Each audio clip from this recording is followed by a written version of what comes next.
হতে চাই। প্রতিনিয়ত আমরা ভাবি কাল থেকে পরিবর্তন হয়ে যাব, কিন্তু কাল কখনো আসে না। আর কালের দোহাই দিতে দিতে আমরা নিজেরাই নিজেদেরকে যে কত বড় ধোঁকা দিচ্ছি, কত সময় ধরে ধোঁকা দিচ্ছি, তার কোনো আইডিয়া নেই।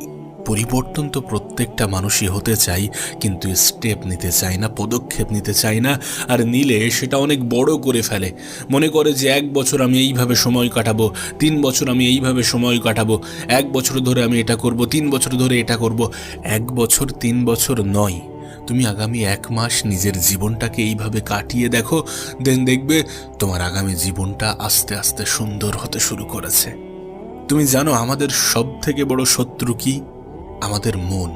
হ্যাঁ, আমাদের মন। যদি তুমি সত্যি লাইফে কিছু করতে চাও এবং দ্রুত কিছু করতে চাও, তাহলে মনের বিরুদ্ধে যেতে হবে। মনের বিরুদ্ধে যেতে হবে, কারণ মন সবসময় বলবে না যে তুমি